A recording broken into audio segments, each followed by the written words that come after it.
ngayon po, napakarami pong issue na nangyayari po ngayon. Mantakin nyo po. Sa unang pag-uusap tayo, sa unang paksa po natin, yung 20 pesos na bigas po. Bakit po kailangan itago sa Davao? Di ba, Boss Mike? Mamaya talakayin natin yan. Di ba? At marami pa po, pangalawang issue natin. Si Ramil Madriaga, hindi pa tapos, kinasuhan. 5 Scorpio. Ano ba yan? Yun ba yung asawa ni Sarah? Ay, kinasuhan ng asawa ni Sarah, yung preso. Anak ka ng butete. Sabi ko naman sa inyo, takot na takot yung mga yan. Mina. Okay. Maupay nga kulop sa iyong atanan. Alam ninyo, mga minamahal, nagtaka nga ako hinahanap ng mga DDS yung tatay nila. Pero kung nakita ko, natagpuan ko, nandito lang pala sa studio. Yung mukhang yan, nakikita nyo? Yan po yung nagnakaw ng malaki sa kaban ng bayan. Something trillion. Oo. Ito yung nagpahirap sa mamamayang Pilipino. Tama. Ito yung karton na sinasamba nila, pinapaliguan, ginajakitan, tapos ang ending sa CR lang naman pala nila itatago. Oo, yung iba kulang na lang, gahasain na. Pero kanina nakita ko, pinipitik lang ni Boss Mike yung Totong itlog. Yung itlog. mga minamahal. Kakahanap nyo kay former President Duterte, tingnan nyo, nandito lang naman siya sa amin. Tama. At ito yung tao na pinanggigigilan namin sa kadahilan ng pagnanakaw niya sa kaban ng bayan. Diba? Pati yung anak nito, bakit wala dito yung anak? Di ba mahilig sila sa karton? Nakita naman sa QC pa na dapat nandito din yung anak Si Gumi naman, ayaw mo nang pagsalitain. Yung bisita natin, balita at kalaman, pasok! Yun! Ayan, shout out po sa mga Bengador. Ano ang tawag mo sa audience natin? Syempre, yung mga Bengadors. Mga minamahal.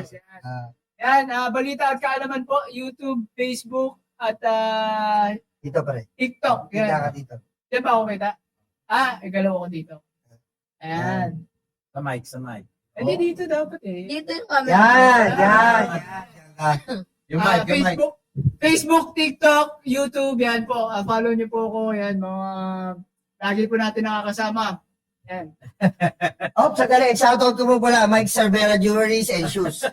Shoutout ko. Thank Mike you. Cervera. Teka. Sige. Ito na. Umpisa na natin tong Yan. mga bitter, bakit ba bitter? Kasi mga kababayan ko, ito hong Davao City na pinamumugaran na namumuno mga Duterte. Mga kababayan yung serbisyo ng galing sa national. Dito sa kay Pangulong Bongbong Marcos, yung 20 pesos na bigas, abay tinatago nila.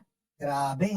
Tinatago nila dahil nga daw mga kababayan ang dahilan daw di umano ay ayaw nila na bumango si Pangulong Bongbong Marcos sa Davao City. Kaya, Ang akin naman yun, maitatago pa ba naman yung pagbango ng pangalan ni Pangulong Bongbong Marcos? hindi na maitatago yan. Kasi ang Pangulo, napakasipag po Ang gusto ng Pangulo ay talagang matugunan ang bawat pangangailangan ng ating mamamayan. Pero nakakalungkot po, dito nga po sa lugar ng Davao, na pinipilit po nilang pabanguin. Di ba, Boss Mike? Pinipilit nilang pabanguin. Si Baste, nagpadala ng may crudo sa Davao. Ngayon, meron na naman daw diesel galing Japan. Leche na kayo, leche kayo lahat. Puro kayo fake news. Meron pa. Ano pa? Bagong-bago. Si Sarah daw ang kumausap sa Iran. Yun. Para makadaan yung ating mga barko, makahakot ng mga gasolina at crudo at langis. Diyan sa Strait of Hormuz. Si Sarah daw ang kumausap. Ano sabi ni Sarah sa State of Hormuz? Putang ina nyong lahat. Iran President, Donald Trump, at First Lady ni Donald Trump. Ganun ang pagkasabi. Yun nga ang matindi kasi kahit anong Google natin, hindi ho natin makita na kumausap talaga si Sarah. Oo nga. Kasi tayo magbabaka sakali din, baka nga naman. Pero ang lagi nating mababalitaan at makikita, mapapanood, si Pangulong Bongbong Marcos talaga ang kumausap.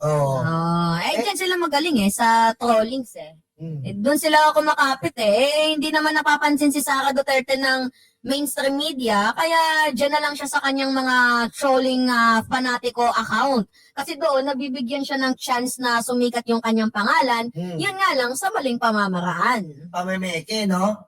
Oo. Ay, ikaw, baliktad ka naman. Tama nga sa sinabi ni Mima Alicia, no? Pero sa akin di ba, meron kasing hindi nila chine-check yung last 2 years ago, meron pong communication channel na si BBM saka yung Iran. No? Kasi yung kung maalala nyo, meron po dyan 18 crew ng mga Pinoy. Oo. No, na parang naging hostage dyan sa Iran. Tapos nakipag-communicate si BBM at napalaya po yan. 2 years ago, pwede nyo i-research yan. So talagang meron ng communication channel. Kaya eventually, yan din po yung ginamit. Kaya kumbaga sa Iran, ang tingin nila kay BBM, maayos naman kausap. Kaya napagbigyan tayo yung Baga may history na talaga. may history ng nakikipag-ugnayan. Si Sarah, paano mapapatunayan na nakipag-usap siya sa Iran? Wala. Di ba? Meron siya dyan sa China. No? Oo, sa Mia, China. Kaohsiung, mga ganun. So sa madaling salita, ibig sabihin ni Balita at Kalaman, meron na hong namuong magandang relasyon Yun. ang bansang Iran at ang bansang Pilipinas. Tama. Po. Kaya hindi na ho nahirapan na makipag-usap si Pangulong Bongbong Marcos at ang kanyang gobyerno para nga po mapagbigyan sa kahilingan na ang ating mga barko ay makadaan ng maayos nang hindi ho haharangin ng mga missiles. O kasi, di ba, alam nyo naman yan, kapag ka barko ng mga kalaban nila, abay talagang lumilipad yung mga missiles para punteriyahin, pasabugin yung mga barko. Alam mo, Boss Mike, medyo gusto ko lang maging straight to the point dito sa nangyayari. Alam ko, apektado tayong lahat. Mga kababayan, wag yung lang paniwalaan ng mga DDS na naluluga-luga. Na pinaano pa nila na ngayon na naghihirap tayo. Sino ba hindi naghihirap? Lahat po tayo naghihirap. Hindi po natin ninais to na yung taas ng presyo ng bili, taas ng presyo ng krudo ay mangyari. Tandaan po natin may gera. Ganito po kasi mga kababayan swerte po tayo dahil may supply po tayo ng krudo at diesel o ano man yan. Basta gasolina meron po tayo. Kasi po mayroong bansa po na wala pong supply. Actually, sinusugal po ng ating Pangulo ang lahat ng bagay na ito para po mag-function tayong Pilipinas. Yun na lang po, maging thankful tayo. Kasi pag nawalan po tayo ng supply, lalo po tayo mamumblema. As in, walang supply. Tandaan niyo po, ang malalaking makinarya natin, pinapatakbo ng diesel. Ang malalaking korporasyon, pinapatakbo ng diesel. Kung mawawalan po tayo ng supply, mas mahirap po. Wala tayong magagawa sa ganyang pagtaas. Hindi natin kontrolado yan, di ba? Ganun din naman ang sinabi ni Digong noon. Sabi niya noon di ba, nung nagkaroon ng gera, di ba? ang Ukraine at Russia, tumaas ng ng hanggang kulang-kulang 100. Ganon. Anong sabi ni Digong? Wala tayong magagawa dyan. Dahil hindi natin kontrolado kung ano man yung mga nangyayari dyan sa gera kaya tumataas ang gasolina. So ganun din naman ang katwiran ni Pangulo. Talagang hindi niya kontrolado pero may sinisigurado. Tama. Ang sinisigurado ay hindi tayo magkaroon ng kakapusan sa supply ng mga gasolina, krudo at langis.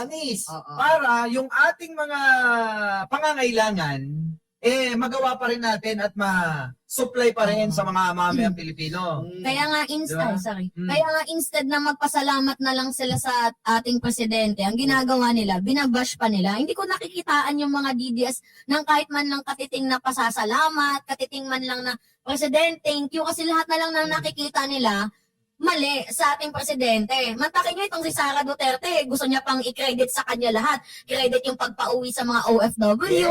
Credit sa, pati ba naman sa oil, aangkinin niya pa. Tama. Paano sila nagkaintindihan nga ng Iran? Sige nga. Paano sila nag-usap nun? Diba? Diba?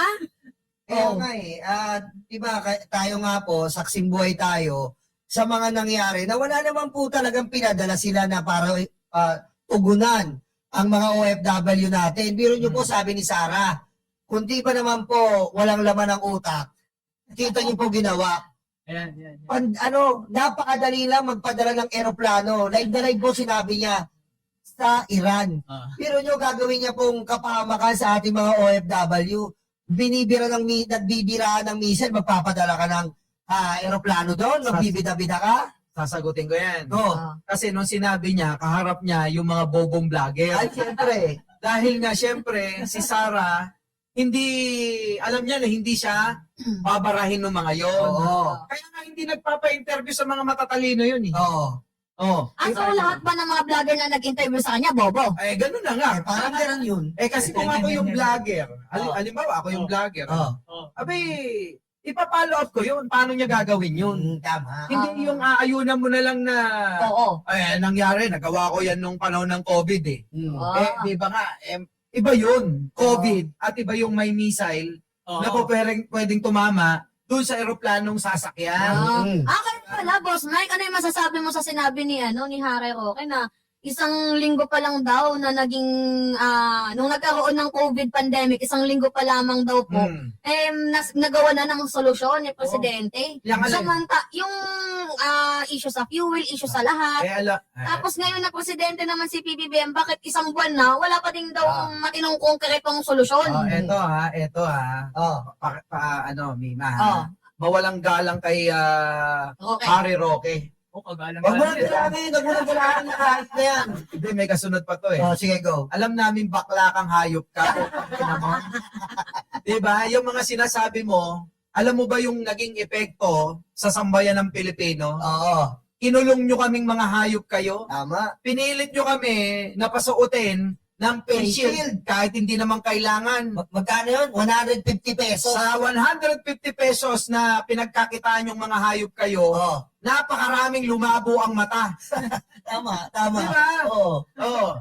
Diba? Pero mo, mandatory. Oo, mandatory. Kailangan isuot mo yung face shield. Nagbanta pa to. Ano sabi nito? Nagbanta pa yan. Eh, putang inan to. Oo, yan. Oo. So, sabi niyo, pag hindi kayo nag-face shield, mga hype kayo, makukulong nila lahat yan. Eh, paano Magkakaroon nga? pa rin. Paano nga kasing hindi magbabantay ang Oo. hayop na yan? Oo. Eh, kasi nga, yung kita. Go. Eto, papaliwanag ko sa inyo. Sige. Kumuha ng pondo, bilyon-bilyon. Oo. Oo. Binili ng face shield. Tama. At kung ano-ano, face mask o ano pa mang mga PPE. PPE. Di ba? Oo. Pero mo yung pondo natin. Oo. Binili nila. Tama. Nung binili, wala nang balik yun. Ang ginawa pa nila, yung binili nila, ibinibenta. Oh, Kita mo kung gaano kalaki kinita nila. napakahayop ng parmali na yan. Gago talaga to, putang ina, matanda na to. Diba? Pero mo ginawa ni Digong, kumuha ng pondo sa kaban ng bayan. Oo. Yun, hindi na bumalik yun. Oo nga eh. Tapos nung binili, ibinenta ngayon. Oo. Ilang beses na doble kinita nila. Tapos, nung ano pa yun, hindi ba, habang binibenta, nag-request pa ng another, nag-pending pa sila nun eh.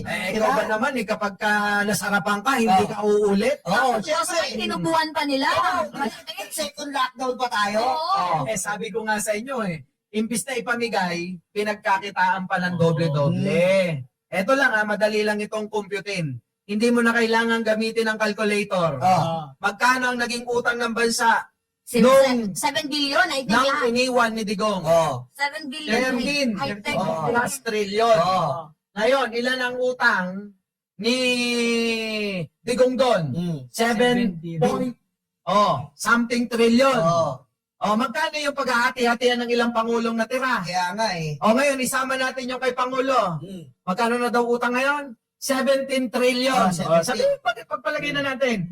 17 trillion. Ilan ang inutang ni Digong doon? 7 point. Dito nakalagay lahat ng kanyang inutang is 12.79 trillion. Yan yung updated na kasama na lahat. Kasama na siya. Yung inutang niya is 7 point something trillion. Oo. Okay. Magkano natira sa 7 trillion? 10 billion. 10 10 trillion. 10 trillion. 10 trillion. Sige, isama mo si Pangulo, pababa. Hanggang kay Aguinaldo. Oo, yun. Hati-hatian mo. Tama. Masama yung inutang ni Digong. Halos kalahati pa rin na 17 trillion yung inutang ng putang inan to. Nung hinahanap ko yung magnanakaw, bigla ko siyang nakita. Oo, sabi ko, magnanakaw dito. Bigla ko nakita to. Tama. Tapos babaero pa. Tama. Oo. Napakadali lang computein. Pero Tama. maraming naging masaya naman daw noon. Yung Oo. sila Michael Yang, bumiling property. Yung No. Parmali, yung mga ng Parmali. Bumili sa Dubai. Sa Dubai. Ah. Umupo pa. Oo, Lalayo ka pa ba eh? Yung pamilya lang ni Duterte, yumaman ng gusto eh. Siyempre, anong dahilan, anong magiging basihan? Ikaw ba naman makakapagbayad ka ng 150 million? Kada buwan? Kada buwan, di ba? No. Bukod pa dun, yung pera nila, mayroon ding pera galing sa masama, sa di umano'y droga. Tingnan na lang ninyo yung sinasabi ni former Senator Antonio Trillanes na joint account, di ba? Ni Vice President Sara Duterte at itong mga di umanong drug lord na to na humigit kumulang 2 bilyon. Kaya yun ba ang reason kung bakit ayaw mong ipakita yung salin mo? At saka ano yung sabi ni Arnold Clavio? Na mas magugulat kayo sa ipapakita sa inyo na mga dokumento pag nilabas na ng bangko yung malaking nakamal ni Vice President Sara Duterte. May kagugulat ka pa ba doon, Boss Mike? Diba? Sa akin naman, ako in fairness naman, maging patas tayo. Hanggat chismis pa lang yan, mananatiling chismis pa rin yan. Kaya wag niyong pag-iisipan na ako'y lumipat na sa putang inan to, kanina ko pa minumura to. Hoy, kala mo, nasa sakto. pero mamaya na yan. Balikat ka alaman, Huwag kayong tira ng tira sa mga Duterte na walang nagagawa. Ang tanong kasi at balik, ano nagawa ni Pangulo? Si balita at kaalaman ang makakasagot niya. Dahil yan yung nasa field. Pumupunta sa mga proyekto ni Pangulong Bongbong para ibalita sa sambayanan. Sandali lang tama itong mga to Biro nyo po 150 million a month hindi nasasakta ng mga Duterte. Tayo, 150 pesos na diesel, ang sakit sa atin. Kita mo katarantaduhan ng mga yan? Diba? Tayo 150 na ordinaryo, diesel, ang sakit-sakit na. Sila 150 million, hindi nasasaktan, dire-diretso. Dire-diretso ang pagbayad nila kay Kapman. Isipin niyo po yung mga kababayan. Balita at kalaman, pasok. Ano yun natin? Yung Siyempre yung mga proyekto ni proyekto Pangulo. ng Pangulo. Yung tinatanong nila, ano bang legacy ng BBM? Yeah. Meron po siyang pabahay. Yan. May mga pabahay po yan. Pinuntahan po namin yung si Aling Olivia. Olivia. Pinuntahan po namin. Tapos meron pa yung Pasig River Esplanade. Ang daming negosyo na nabubuhay dyan ngayon. Ang nakakatuwa niyan, inisyatibo yan ni First First Lady. Lady. First Lady Liza. Hello, Marcos. Ninang. Ayan. Diba, nakita niyo yan, pag pumunta kayo, Europe, diba? Dahil pag tinatanong ka, ang dumi, di ba? Ang dumi. Pasig River, ang dumi. Ngayon, nagkakayayaan na ngayon. Tara, punta tayo sa Pasig River. Napakaganda. Parang dati, imposible mangyari. Diba? Tapos, meron pa yung e-gov up na yan. Yan, e-gov up, Yan, diba? lahat na online, pwede mong Gawa, transact dyan, NBA clearance, yung mga NSO birth certificate, Tama. certificate, lahat online na. Diyan na rin makikita mo yung SSS mo, GSIS, PhilHealth, nandiyan na lahat. Ang Diba? dami. Lahat yan. Ang dami. Tapos, yung Solar, babay. yung 20 pesos na bigas, Yan. yung binabanggit kanina. Bakit po yan tinatago sa Davao? Kasi nga po, napapahiya yung mga pamilyang Duterte. Dahil dati po, sinasabi nila na imposible mangyari yan. Tapos ngayon, may mga bumibili. Di ba nakita mo yung isang video, pumunta sila sa Davao. May mga pumipila talaga dun sa 20 pesos na bigas. Diba? Kasi ganun po kahirap yung mga tao doon. Sinasabi nila. Actually, nasa isang survey, may datos na ang pinakamahirap na lungsod sa Pilipinas ay ang Davao City. Totoo yan. Kaya ang Pangulong Bongbong Marcos ay nagmamalasakit sa mga taga Davao, kaya binubuhusan ng 20 pesos na bigas. Tapos pinapalabas pa nilang masama. Alam mo, Boss Mike, meron din ako nakita nga patrabaho ni Presidente. Ano yan? Yung kahit online ka na lang, pwede kang maghanap ng trabaho through online, which is very accessible sa mga fresh grad. Diba? Natupad din yung isa sa mga pinakamatagal ko na hinihiling na kahit wala kang perang pampamasahe, pwede ka nang maghanap ng trabaho through online. Thanks, President! Pero sasabihin ng mga DDS, mababaw yan. Mababaw yan. Laliman natin at bigatan natin. Pagdating sa infra, mga kababayan ko, maraming hindi natapos na mga gusali na tinatapos ngayon ni Pangulo. Maraming mga tulay na hindi natapos na ngayon tinatapos ni Pangulo. May mga dam na pinatayo si Pangulo na pinagtatawanan noon ni Sara Duterte niyo. Tapos ngayon napapakinabangan ng mga magsasaka dahil nakakaipon ng tubig kanyo. Irigasyon. Dumadaan sa irigasyon papunta sa taniman ng mga magsasaka. Tama. Pero noon kinukutya nyo siya. Tama. Ano sabi nyo? Ipunin daw ang tubig, dalhin daw sa Malacanang, kundi ba naman bobo talaga. Tinawanan. Palibasa yung utak mo hanggang talampakan lang ni Pangulo. Tama, kaya hindi umuubra. Oo nga. Ngayon, isipin nyo maigi, kapakipakinabang ba ang mga dam na binuksan ni Pangulo? Siyempre. At doon din nakakatulong ang enerhiya. Oo. Yung tubig na umaagos na yan, kumukuha ng enerhiya, nagsusupply sa mga karatig, mga barangay. Mga Kita nyo? baryo. So, hindi lang yan. Oo. Hindi lang yan. Namigay ng mga titulo ng lupa sa mga magsasaka.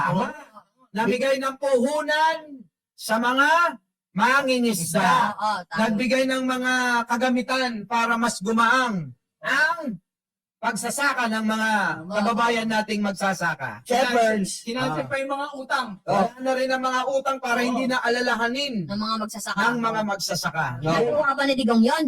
Ang ginawa ni Digong, magpatayo ng pogo, magpatayo ng mga Pagkakakitaan. lahat yata lang illegal, Illegal. pinagkakita Illegal. putang inan to eh. Bakit parang gigil ka dyan? Cold storage. Cold storage. Saka Ah. yung mga, ano tawag doon, yung sa rice mill. Ah. Rice mill. Dahil po sa mga proyektong yan, yan po ang mga factors na contribute bakit posible na ngayon ang 20 pesos na bigas. Ah. Kasi po, lahat po yan, nagpababa ng cost. No, di ba? Pero nang imbis na mabubulok yung mga Yan. pero ng rice Storage. tapos doon pala malaking contribution sa presyo ng ng bigas yung rice mill, yung mga rice mill dahil marami pong rice mill. Napamura nila yung bigas. Then po pala yung mga traders parang pinapatungan nila ng malaki yung pagpoproseso ng bigas din sa mga rice mill. Dahil nga may pinatayo na si BBM, yan bantay sarado na yung Meron pa. Teka lang, ako muna. Ito talaga. Ang Pangulong Bongbong Marcos, pinalaganap ang AI. Di ba? Si Duterte, si Digong, ano ginawa? Inai ang mga babae. Di ba? AI versus IE. Yun, Boss Mike. Eto nga kasi, no, kung ating pag-uusapan lahat ng nagawa ni Pangulong Bongbong Marcos, matatapos na yung oras natin, hindi pa tayo Oo, tapos. ang dami talaga. Kaya skip na natin yan dahil kita naman ng taong bayan na napapakinabangan na. Mm. Tuloy-tuloy ang pagpapagawa ng mga gusali nga, lalo na yan sa PUP. Anong ginawa ni Digong? Puta, tinengga yung mga building. Imbis na yung mga estudyante nagagamit ng maayos yung gusali at maging classroom. Tama. Ayun, putang ina. Netong hayop na to. Sabi mga kababayan ko itinengga. Oo. Kaya tuloy yung mga mag-aaral Oo, Yan kawawa. kasi UP, yung iba nag-NPA Kaya nga eh. Dahil pag nakikita yung building na putang ina tong hindi ginawa, tapos si Pangulo, dahil daw maka-NPA daw, dahil daw ito hindi maka-NPA, putang ina to, ito rin sila may kasalanan Talaga nagpapanggap na hindi daw siya MPA pero nakasuporta. Yan. Pero may iba na po tayo. Pero gusto mo, talakayin na lang natin to. Idugtong lang natin to bago tayo mag-ship ha. Nakakalungkot po itong mga kababayan natin na kita nyo po lumabas na po ang Pangulo na pinaparatangan po nila na may stage 4 cancer. Di ba? Nakakaawa na kayo, mga hayop kayo. At ngayon, pinipilit pa nila, kung di ba naman nabobot ang atong mga DDS, dinamay pa ang namatay na si Enrile. Na bakit daw nilabas yung picture at video ni BBM na nandun pa si Enrile, sinungaling daw. Kung di ba naman to kukupal-kupal kayo, yun po ay file video. I-google mo yung file video, ibig sabihin, compilation video yun. Hindi yung live, hindi yung reset, yun ay parang montage, mga inutil. At si Pangulong Bongbong Marcos, kitang-kita nyo po live na live Ah. na kapag kasama ang mga vice mayor ng buong Kamaynilaan, Mm. kasama ng Saudi Arabia, Ah. na sino ngayon ang patay? Yan. Kaya ikaw, Jay Sosa, ikaw ang malapit na. Dahil 1/4 na lang ang baga mong hayop ka. Yung ngipin mo at yung hininga mo, super weapon. Makipagtulungan ka na lang. Pwede natin gawing acid yung hininga mo, baho. Eto, Ano yun? alam nyo kung bakit nila ginagawa yan? Oh, Dahil nga sabi ko nga sa inyo, kapag hindi kayang tapatan, sisiraan. Siyempre. Yun lang ang po pwedeng gawin nila oh, para lang sa ganun matigil yung pagsikat ni Pangulo. oh, Kasi bumabango na parang ilang-ilang oh. si Pangulong Bongbong sa mga trabaho niya na pinapakita. Tama. Samantalang yung isa walang nagagawa. Oo. So ngayon, kailangan nilang i-divert yung issue para mabaling sa kung ano-anong mga issue na nilalabas nila kahit na patapon na. Oh. Para wag matutukan ng taong bayan yung mga mabubuting nagagawa ng administrasyon ni Pangulong Bongbong. Oo. Yan alam mo, napag-aralan ko nung grade 1 ako. Oh, yung lupit pa lang. Ay, lupit pa lang. Scout ako Oo. Lagi na da. Oo. Ikas pa ina. Hindi Boy Scout Cub Scout. Scout. Sa amin kasi, Cub Scout, oo. ang tawag sa amin yung Cub Scout. Cub Scout. Oo. Bago ka mag-Boy Scout na. Bago ka mag-Boy Scout. Parang training ground. Ngayon, ayun, di ba? Noong pa lang napag-aaralan na namin yan. Oh. Yung mga style ni Sarah, pang Cub Scout lang yan. Oo nga. Oo. Teka, ikaw, Mima. Ikaw, balitat ka naman. Kilala niyo yan eh. Sino naman yung scammer doon sa Dubai na nagpapakalat niya yung stage 4 cancer na yan? Oh. Buti na lang Ah. By the way, buti na lang mabait sa atin sa Facebook. Oo. Ang dami ba namang mga fake news peddler ang na-take down ng page? Oo. Oo, sana pati yung yung mukhang patay na nga yung mukha nun eh. Oh, grabe. Alam nyo, may nakita akong picture no nung babaeng bubuis damo. Patay-patayan. May utang kasi stapa. Pinalabas na patay Scammer. nila. Oo. Sino rin matalino rin. Oo, Best friend nito yun eh. Ano masabi mo doon? Balitat ka naman. Shoutout po sa'yo, Eloy Bugris, yan. Shout out mo pa. Pangalan pa lang, pangit na. Pangit eh, no? Bugrit, hindi mo Bugrit? Oo, Ayun, yun. yun. Oo. Grabe yun eh. Ang dami palang in-scam noon. Oo. Merong warrant pala yung 2 years ago eh. Kaya pala hindi makauwi dito. Oo, hindi makauwi. Oo, kumakapit sa iba't ibang mga mga may lahing tao para hindi makauwi dito. Pero partida, pag nanalo si Sarah, nandito na yan. Oo, yung mga yan. Kakampi pa naman ni Sarah mga magna. Oo. Alam mo, no? Hindi ba kayo nagtataka? Oo. Lahat na lang halos ng kakampi ni Sarah, tama si Mima. Lahat na lang ng mga kakampi, kung hindi magnanakaw, kung hindi mga scammer, Mm. basta samang-tao talaga, parang itong putang inanto. Di ba? Oo. Isipin nyo, mga kababayan, di ba? Kayo, naisip nyo ba? Lahat ng kadikit ni Sarah, puro mga masasamang tao. Kaya nga, no, pag naiisip mo, no, lahat talaga, no? Pag DDS, napapasok sa isip ko, mamamatay tao. Sige nga, magbanggit nga kayo ng hindi. No, grabe. Baka totoo naman no? mali ako. Tama, umpisaan natin, ha? Ah. Siyempre, sino? Si Escudero. Ito, medyo malayo pa. Malayo pa. Malapit-lapit. Malapit-lapit. Di siya. Ay, oo nga pala, no, Harry Roque. Sino Estrada? Malayo pa yan. Malayo pa. Malapit Maharli ka. Maharli ka. Di ba pinatay daw nung asawa yun, Mima? Oo. Di ba? Grabe yung puday daw no eh. Naglalangis na green yung puday niya po. May tumutulong green po. Putik naman. Nagnanana. Nagnanana. Nagnanana. Daw yan. Daw, ay ano ba yun? Anong pangalan nun? Anonymous? Unanimous. Ah, Tapos yung unanimous. pinainom daw na lason sa kanyang asawa. Yun. Oo, yung sasakyan Grabe, din. Hindi pa yung mga politiko, Oo, grabe no. Si Roque, talunan na politiko yun. Tama. Di punta naman tayo sa mga nakaupo. Oo, sino ba yung mga magnanakaw na yan? Chis Escudero. Sino ba? Yung si Jingo Estrada. Sino ba? Di si Joel Villanueva. Senador muna tayo. Sino ba? Alam mo na, intriga talaga ako doon sa sinabi ni Bilyar. ni Jesus Palsis. Anong sinabi? Sabi daw, at least 5 daw yung bakla sa Senado. Uy, putik. Oh, Bakla sa Senado. Saan nyo ba yun? Hindi ko ko alam. Grabe. sabi Isa naman, lang yung naisip kong bakla doon sabi eh. ni Montulpo, sigurado na niya kasama si Jinggoy. Oo. Gusto. Di ba? O, eh, meron pang 4 kung ganun. May 4 pa. Sino pa? Siguro na at least 5. At least 5. Sige, wag na nating dagdagan. O, 4 pa. Oh. Comment down below nga. Comment nga kung sino. Kung sino ang prospect nyo, kung sino ang mga medyo alanganin dyan sa Senado. Yung mga malalantik daw kung magsalita. Oh, may pinantik daw. Ay, lagi nila nasa comment, sabi ni Pulong Youthman, Jingay daw. Eh, sinabi na nga yan eh. Jingay, bakit si Jingay lang? Ba't yan lang yung naiisip nila pag sinabing bakla? Si Jingay lang. Eh, naman nga yun eh. Sabi daw eh. Baka post may isa ka dun. Eh kasi Hindi naman ako senator eh. Kung senator ako, di ba? Kami na agad ako. Di ba? Bakit? Masama ba? Na umamin. Sumobo. Eh, kung aminin naman ni, ni Chis Escudero, Tama. masama ba yun? Mm. Hindi.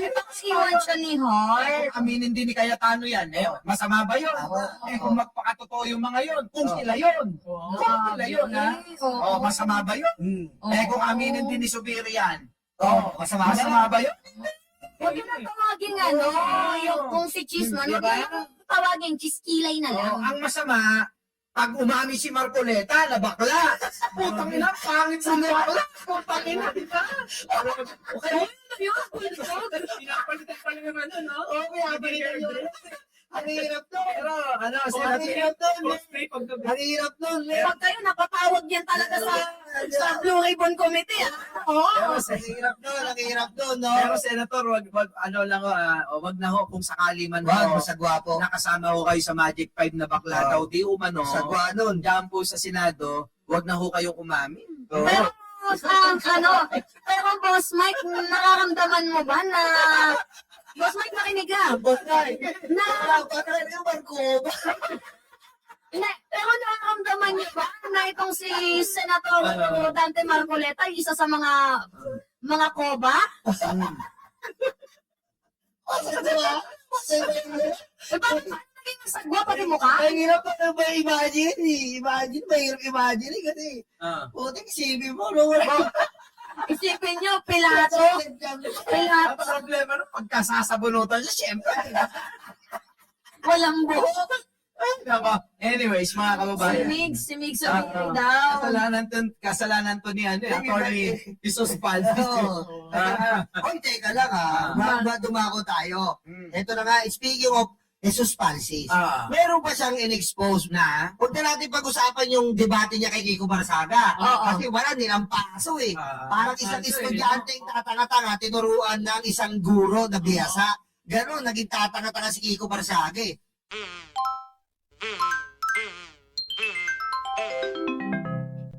Kakulango.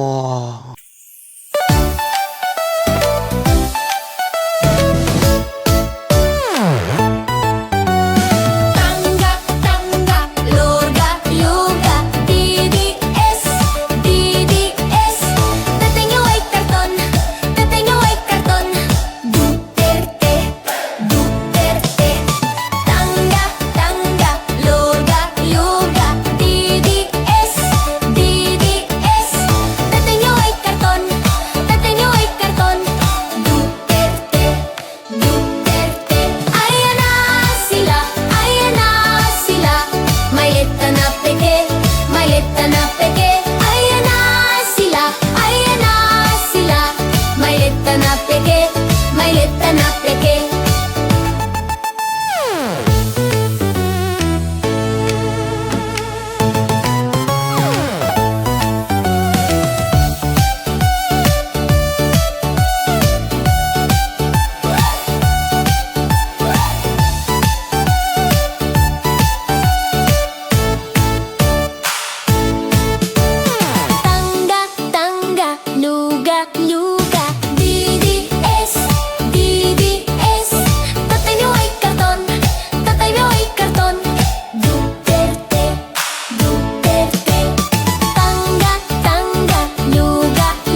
luga, luga.